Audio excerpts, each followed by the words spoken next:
one thing to do differently, maybe just think about, I'm going to go off of what we were just talking about with habits and think about the habits that you've built for yourself every single day, regardless of the size of the company that you're in, to really be disciplined about understanding your market and your customers and what they need, and then constantly apply that back to your approach. I'm Eric Fulweiler, and this is Scratch, bringing you marketing lessons from the leading brands and brains rewriting the rulebook from scratch for the world of today.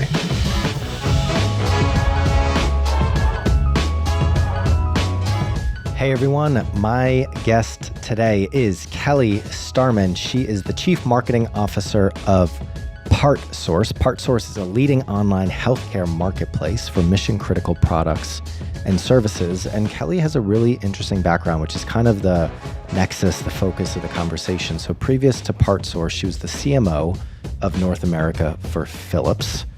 Before that, she was the VP of Marketing for Athena Health. And before that, she was at General Electric as the GM of Product Marketing for Clinical Business Solutions. So she comes from, largely a big incumbent enterprise background and has come to PartsSource, which is certainly a challenger in the space, even though they are 500 people. They're not small, but I guess small is relative. And so the focus of the conversation is really interesting. And it's really around kind of her perspective and experience coming from these bigger businesses and coming into a challenger.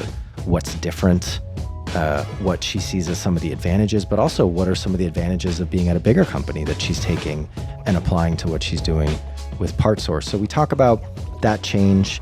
We talk about what she would do differently if she was going to go back to a bigger company now. We also talk about, which I thought was a really interesting tangent, her process of kind of choosing to go to PartsSource and what she was looking for in a CMO role. And I really liked the advice that she had there. So I know you're going to enjoy this episode. I certainly did. And with that, I will leave you to listen to my conversation with Kelly Starman. Enjoy.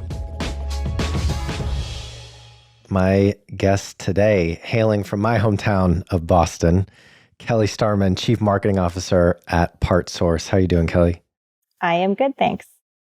Amazing. Thanks so much for making the time. I know we met at the dinner that we did in Boston over the summer. That was in July. But I think I said at that dinner, hey, given your experience and a lot of the stuff that you were talking about in that roundtable setting, that it'd be great to have you on the podcast. So appreciate you making the time.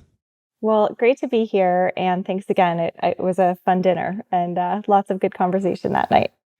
Amazing. All right. So why don't we start? Can you give a bit of an overview on PartsSource? And I know that part of what we're going to get into is your background as well and kind of the different experiences that you've had PartsSource in previous roles. So I think it'd be good to touch on kind of your career journey. So why don't we start there? Yeah, sure. So just a little bit about PartsSource.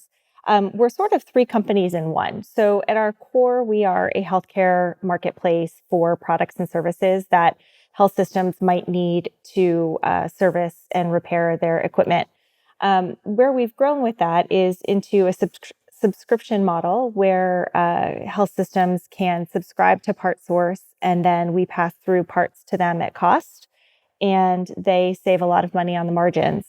And now, as we're growing, we're moving into services. So we're able to bundle a lot of different equipment together into a single contract and provide a level of transparency and flexibility and technology that doesn't exist today with healthcare equipment contracts. And then the third business is we continue to maintain and grow our existing healthcare marketplace and have added depot services and on-demand services in addition to the parts. And then previous to PartsSource, I know you spent some time as the CMO for North America for Phillips, and then Athena Health as the VP of Marketing, and going back to GE and some mutual friends that we have from the GE ecosystem. So yeah, I mean, why don't we kind of start there? I know the first theme that we were going to talk about is you've worked at very big businesses, General Electric, Athena Health, Phillips. And not that PartsSource is small. It's how many people is it? We're about 500 today. Yes. Yeah. So not a small business, but compared to those, a different scale.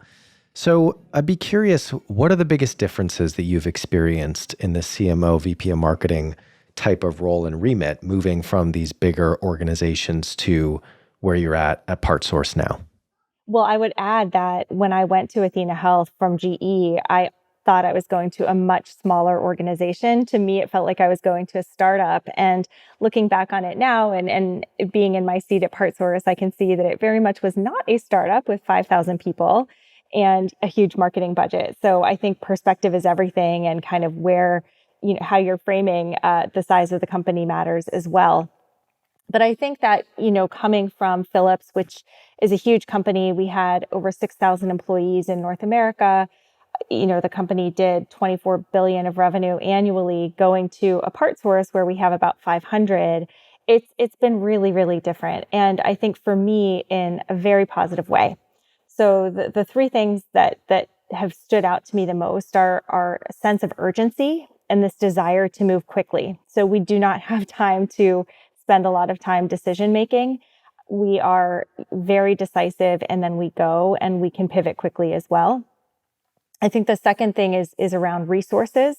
We do not have the resources that we had at some of the bigger companies that I've been at. And I think, when I started my career at GE, I was running our branding and advertising for the company, and our budgets were, millions and millions of dollars, because we were a big corporate entity advertising to, a very broad part of the market. And here, $100,000 is a really big amount of money to me. And I think I've just had to really readjust from a resources standpoint and be a lot scrappier and a lot more creative in terms of the resources. And then I think that the last difference that I've noticed is around mindset and being willing to test and learn and to fail quickly. And just the overall approach to strategy and to decision making is different and less complacent, I think.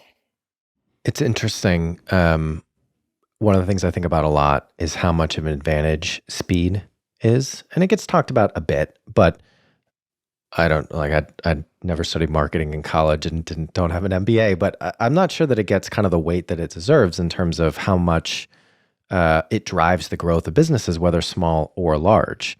And one of the things that we think about and look at a lot is, obviously we're all about kind of challenger marketing, and the connotation of challenger is a small, scrappy startup or scale up, but actually it's much more about how you think about and approach everything. But for our world, that's marketing and growth. And so big, I think at the time had Amazon as a client, and like they moved faster than a lot of startups that I know.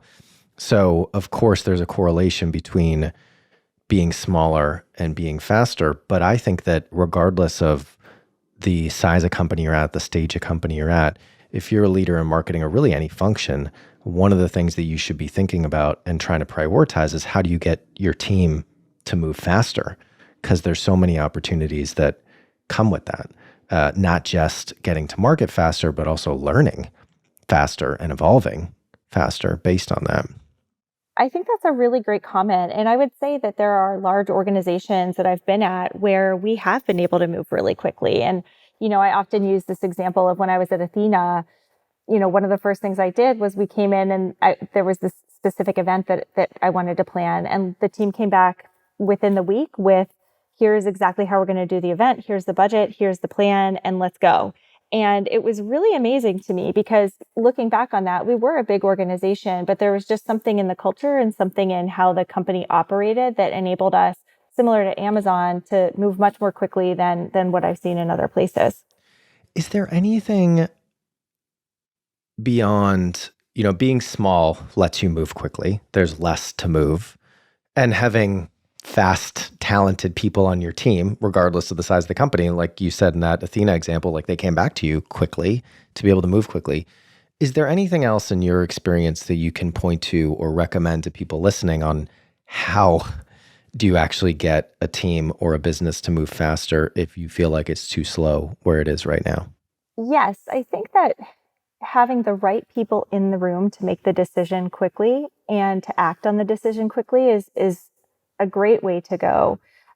Often I see large meetings with a lot of people, and not clear ownership, not clear decision-making authority. And I think in those cases, decisions can languish because they go from person to person to person. Um, where I've seen success is getting the right people in the room. This happens in sales all the time. If you want to really focus on a deal and really focus on how you're going to win a deal, get every decision maker at the table, think about a creative solution, assign owners, and go. And so I don't think you have to be small, but I think you have to think small and bring the right group together for success. Yeah, I really like that. And one of the things I think about a lot is there's the problem to solve, and there's also the people dynamic, or sometimes it's the people problem around the problem to solve. Meaning, unless you are the company, unless you're an independent contributor, contractor, whatever, then you need other people in order to do what you want to do. And particularly, and I'm sure you've seen this, people and probably myself as well, but as I've managed people kind of coming up the ranks, you kind of see these people make the shift from, okay, I just need to manage the problem, to I need to understand and effectively manage the people around the problem as well. And I've thought about that a lot, but actually I haven't thought about it as explicitly as that's actually part of how you should be thinking about things to make things go faster, is who you need in the room. What's the people component of actually getting something done quicker? So that's really interesting. One of my mantras is people, process, technology, because I think that those three things really frame out everything that you need to solve for a business. And that is the order in which I think they should be solved and addressed. You absolutely have to start with the right people. And once you have the right people, then you can move on to processes. And then very last, the tools that you need to be successful. And I think one of the things that has really stood out to me going from big to small is this idea of ownership that people bring to the table. And I think if you're at a larger company, it's very difficult to feel connected to a mission. So even in healthcare, where the mission is so clear, and I think it's a common reason why people join healthcare as an industry, it's tough at a bigger company to feel that your actions directly impact the company as a whole. And I think that what I have really, really felt at PartsSource is this total alignment around what we have to do and how we're going to go do it, and people feeling like they themselves really can make a difference. I love that. And the people, process, technology, I smiled because actually, we do a good amount of work around like the culture and capability building side of things as well. And I always think about that as well. I think of purpose-led, people-driven, and technology-enabled. So similar, and I'm sure part of what you look at, and even just then what you mentioned, is the purpose kind of connects to and overlaps with the people part of it. You can't really separate those two, can you? I feel like we're going in a Simon Sinek start with why direction, but yes, you have to have that. True. Okay, so we've talked a bit about kind of what are the advantages of being small, scrappy, moving to, this 500 person company from a 6,000 person company. But what about some of the advantages of being big, of being at scale? Have you been able to bring some of those learnings and those capabilities that you developed in bigger organizations to your new team and business? Absolutely. So I think there are so many advantages to being in a really big, well-established company. And if we start at kind of the macro level, you immediately have kind of a brand awareness and a familiarity that you might not with a smaller company. And so I think it's understanding kind of how do you break into the C-suite? How do you get those meetings that were really easy to set up before? And just understanding, I think, what the C-suite's really interested in talking about and building that into our messaging is something I've brought forward. From an organizational standpoint as well, there's just a level of maturity across functions that I think I didn't necessarily take for granted, but I'm certainly more aware of as I've gotten to PartSource. So, how sophisticated is your HR function? Like how much help are you getting with recruiting and with employee culture and just having maturity around some of the systems and processes. Similarly with all the technology things that you need to be effective and run. And I think that it's easier when you have those resources just at your fingertips and you're not necessarily having to kind of build them from the ground up or or be scrappy, at every step of the game. Um, and then I think lastly, what I have found in big companies is that they are extremely good at process because they have to be. There's so much pressure on margin and you're public, so you've got quarterly investors. And so I think that there are quarterly investor meetings and analysts. And I think that because of that, there's a huge rigor and discipline around KPIs and metrics. And you know, it's a bit slow and steady wins the race versus the really quick startup mentality. And so I've really tried to instill that concept of process and discipline with my team and also across our entire organization in the C-suite. So because I think that kind of rigor is what gets you from the size that we are now to a much bigger company and allows you to compete with some of the bigger players.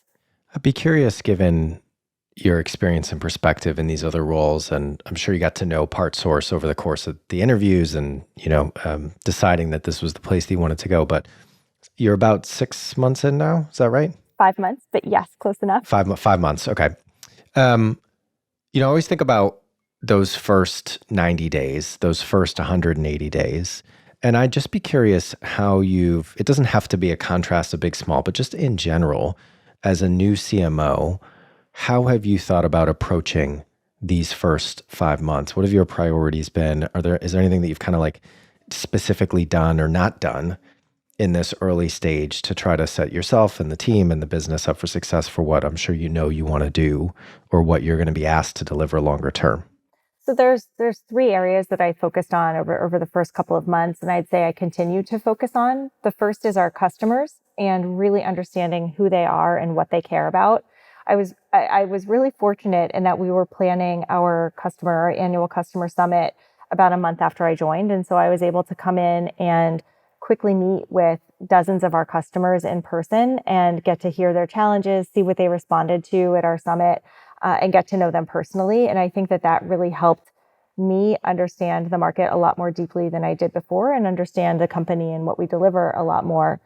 And I've continued that. So I sit in on a lot of sales calls with our sales team to understand where objections are coming from and how we're having these conversations. And I spend a lot of time with our sales team in general, just kind of digging in on that.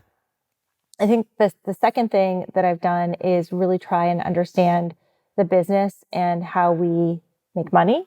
We are a private equity owned company, and there is a definitive business case behind kind of why they purchased us. And I think as a CMO, I need to really clearly understand what their thesis was in order to make sure that the investments that I'm making and the bets that I'm making as a CMO are very aligned with that.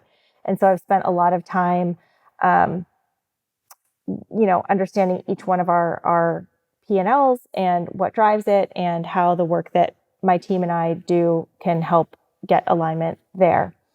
And then the last thing is just marketing, right? So who's on my team? What are their capabilities? How are we structured for success? Do we have the right, coming back to people, process, technology, those 3 buckets? And definitely not done with that yet. I think we're good on the people front, starting to work on process, and then we'll ultimately get to technology. I'd be curious, you mentioned private equity.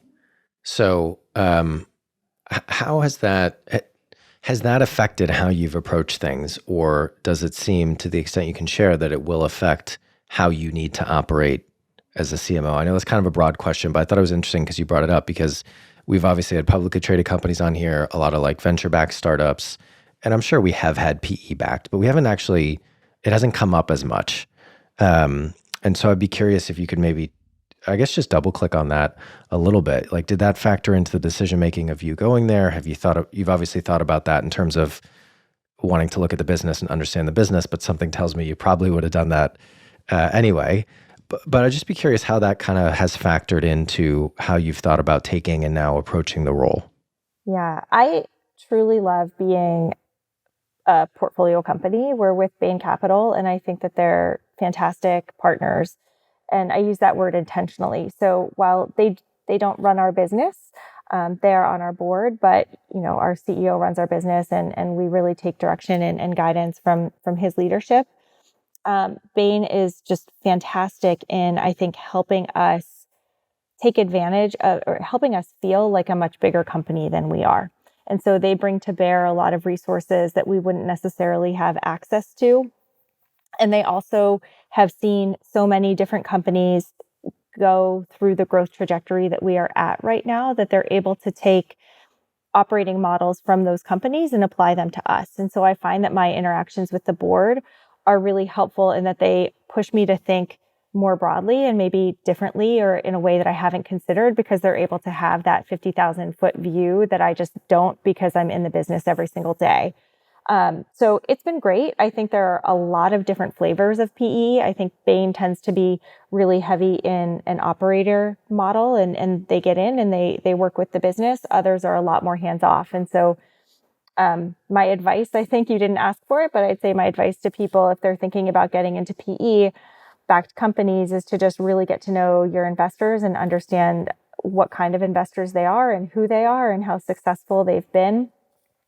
Because not all are created equal. And I think that especially right now, there's so much money floating around out there that it might be going into I don't know, less stable or less potentially profitable business models. And so just be sure to really do your homework before you take the leap. And it is true. I think that get to know your investors is a great piece of advice, and I'm always open for and interested in advice, even if I don't ask for it explicitly. But I think the other thing I would say within that is, like, yes, Bain Capital compared to other private equity firms, the culture, people, process, technology of each organization is going to mean that it probably over indexes in some ways or acts in certain ways more consistently. But also, and I think about this all the time with agencies, there's the name on the door and then there's the individual.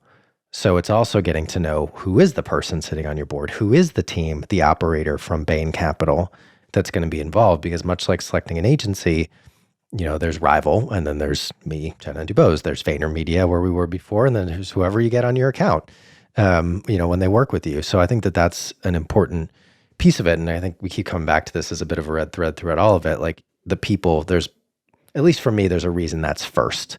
And I would imagine for you in those three, people, process, technology, there's a reason the people thing is first as well.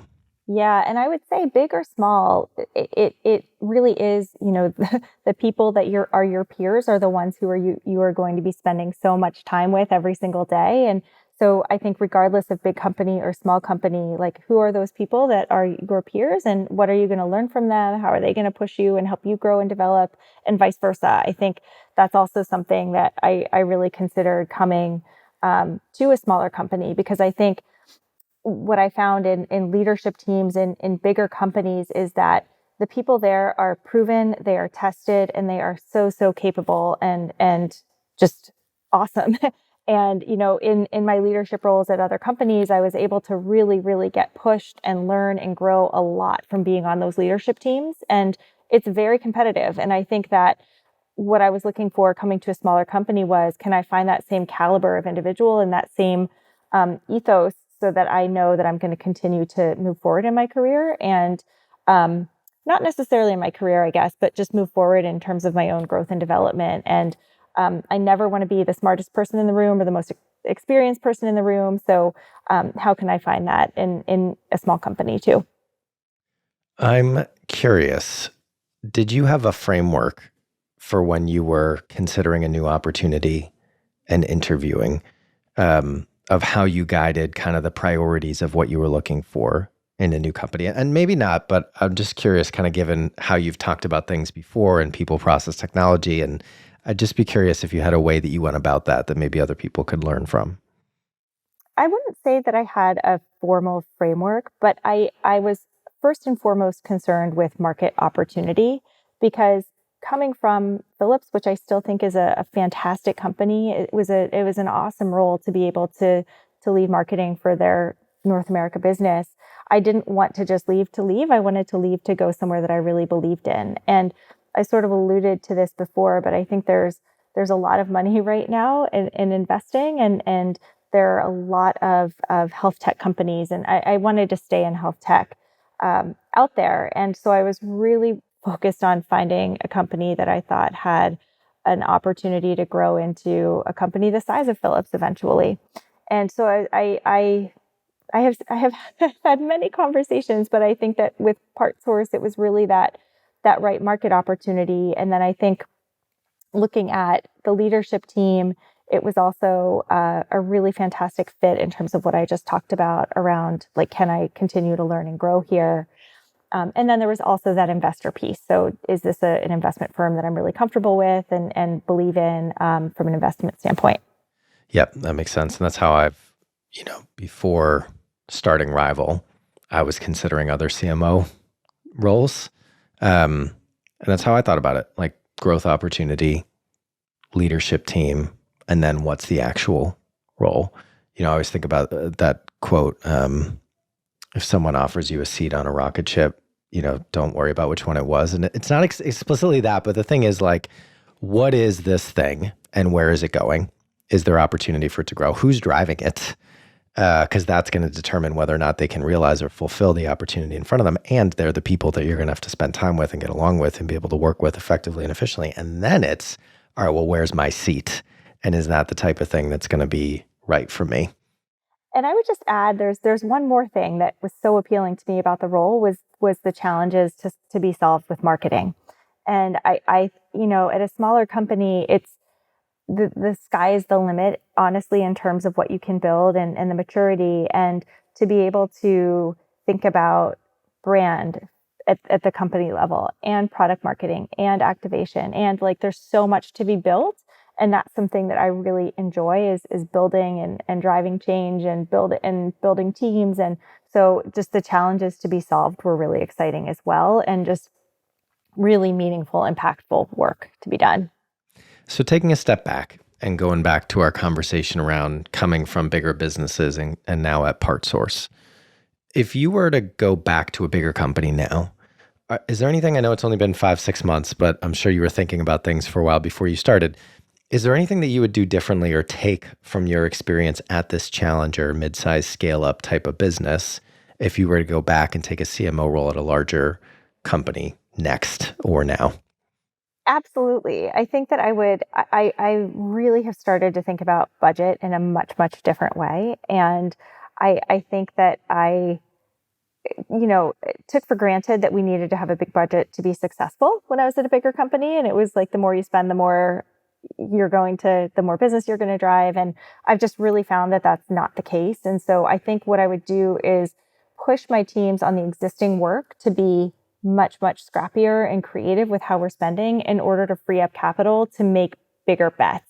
And so it's not that I think that bigger companies should be spending less on marketing, but that they should really think about, or what I would do is really think about how to be scrappy in kind of your core areas so that you can take risks and you can be bold in a way that I think maybe smaller companies might tend to try and think to stand out and maybe kind of bring people along with you or have a fresh perspective or show that you can be agile and nimble as well. It's kind of the work smart, not hard type of philosophy or mindset. But then it's also, that expression of constraints drive creativity, or not an expression, it's just true. If you have less, if you have to do more with less, you have to figure out more creative ways to actually make that work. And actually, I wonder if because I'm also thinking about some of the other interviews and guests that we've had on the show, kind of talking about their framework for budgets, some at bigger companies, some at smaller companies, but like a 70-20-10 type framework, or having an innovation budget.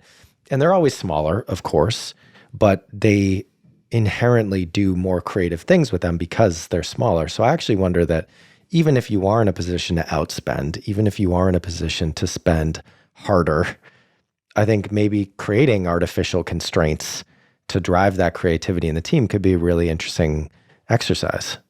Yeah, absolutely. And I love that. I've heard, the 70-20-10 before. And I think it's easier said than done, but really being intentional about carving out that space for innovation and creativity and failure.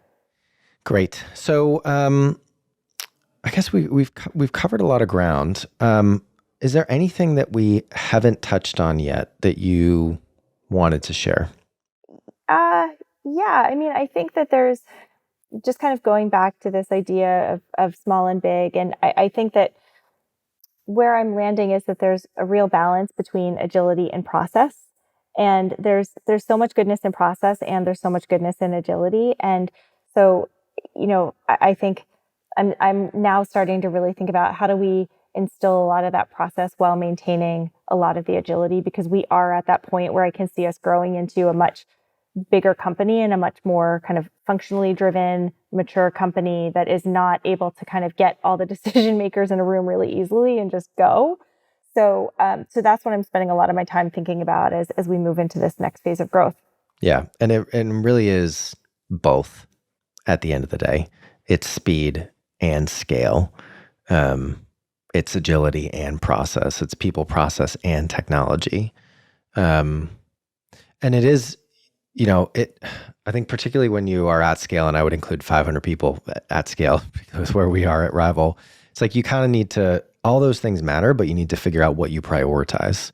Because if you stretch yourself too thin, if you try to do too much of it all at once. So it might be that you need, process and technology, but maybe you need to focus on one for 90 days or 180 days or however you set your goals or OKRs or something like that. But I think figuring out what you prioritize is going to be just as important as knowing what needs to get done. Yeah. And then I think the other thing that we haven't really touched on at all that has been on my mind is just as our macroeconomic environment really changes and we're facing a recession and high inflation and ongoing supply chain issues, how does that impact our mission? How does that impact our messaging and our engagement with our external stakeholders? And how do we need to adapt as a company to address what our customers need, but then also continue to be successful in our own mission? And I think it's going to have a big impact on all of our businesses and our lives, and just making sure that we continue to incorporate those external factors into everything that we do is really critical for our success. I'd actually be curious on that. So how do you, so taking a step back, our business is trying to understand and of course help clients navigate change within categories. And right now, there's so much change happening and everything post-COVID and, economic pressures and supply chain pressures, and particularly for your business and your industry. When it comes to understanding how a category is changing, you mentioned, in these first 5 months, you've really prioritized understanding, listening to customers and the market. So I'm sure that's one piece of it. But is there anything else you're doing or any other advice you can give to people listening on how to actually understand how the category around you is changing, and then therefore try to position your brand and your go-to-market to take advantage of that? Well, if I had a great answer to that, I might be in I might be in a different function. But I think that what I do is I try and pay attention to what other small companies are doing, and how where investments are going, and what bets it seems like the market might be making in terms of technology or services that are really helping to drive a market. I pay attention to conversations that I'm having with the C-suite in terms of what resonates with them, what they're talking about, what they want to hear about. And then I read the Wall Street Journal every day. I read the New York Times every day. There are a bunch of industry pubs that I subscribe to, and I just really try and stay on top of what's happening broadly, and then consciously or unconsciously apply it back to the business. So I don't have any special recipe or secret there, but I think it's just really being disciplined about, what are your habits to just stay on top of things, and then just continuing to nurture them. What are your habits for doing? Because it's like I always say I should read Wall Street Journal, New York Times, and all that. And like at best, I open it and scroll through the headlines most days. Do you have kind of like a system or a habit that you've developed to make sure you're putting aside time to consume that? I do mostly in the mornings or in the evenings. I open those two tabs really every morning, and I just intentionally, if I have like a free minute or I just need a break, I'll continue to go back to them throughout the day. And then also I got a dog during COVID, and she needs to be walked. And so I have like a pretty great batch of podcasts that I listen to on a regular basis while I walk her at 2x so that I can get through all of them. But But yeah, I mean, I'm a naturally curious person, so I just love kind of ingesting all that information on. Yeah, and that's my dog keeps me keeps me honest to my habit. It's a good hack. Any favorite podcasts that you'd recommend that maybe people haven't come across yet? Well, in addition to yours, Eric, I would say HBR does a really great one called After Hours that I've recently started listening to that I love. Um, I listen to the Daily every day, and NPR has Up First, which I just find to be great for general news. And then honestly, it's not all serious business stuff. Like sometimes I need a break too. And I love listening to Conan O'Brien. I think he's really funny. I think Smartless is really funny. And, sometimes we need to just like laugh a little bit to let our minds wander. And those are when the best ideas come. Love it. My thing right now is actually trying to choose between all the amazing podcasts that are out there and then audiobooks. That's the other thing that I do, when I'm at the gym or when I'm commuting or anything like that. So I just have so much FOMO about how much good stuff there is out there. I totally agree with you. Yeah. I tend to go back and forth between my like audiobooks app and podcast app, but missing so much. 2X though, that is definitely a pro life hack. All right, Kelly, this has been really fun and really informative. I've definitely learned a few things. I'm sure the people listening have as well. I'm going to let you go, but before I do, just to wrap things up, if there's one thing that you would recommend people do differently after listening to this episode, what would it be? I think if it's one thing to do differently, maybe just think about, I'm going to go off of what we were just talking about with habits and think about the habits that you've built for yourself every single day, regardless of the size of the company that you're in, to really be disciplined about understanding your market and your customers and what they need, and then constantly apply that back to your approach. Yeah, we are what we do every day, right? Have you read Atomic Habits, James Clear? I have not. Oh, check it out. I know you're going to like it. Have you heard of him? He's got a newsletter. Oh, I totally know. I can tell you what the book cover looks like. I just haven't picked it up yet. It's everywhere, but he's got quite the marketing machine around him. It's one of those, it's like you mentioned Simon Sinek. It's good. I feel like he's taken a lot of what other people have done and packaged it up in a very digestible way. And Atomic Habits is kind of like that. I'm not sure there's anything all that new, but it's effective. It works. At least it did for me in terms of like really ingesting some things that helped me get a little bit more disciplined with the habits that I'm building or want to keep. Mm-hmm. I love that. I will put it on my list. Cool. Kelly, thank you so much. Say hi to Boston for me. And I will. Hope to see you again soon. Thanks, Eric. Great to chat. Scratch is a production of Rival. We are a marketing innovation consultancy that helps businesses develop strategies and capabilities to grow faster. If you want to learn more about us, check out wearerival.com. If you want to connect with me, email me at eric@wearerival.com or find me on LinkedIn. If you enjoyed today's show, please subscribe, share with anyone you think might enjoy it, and please do leave us a review. Thanks for listening and see you next week.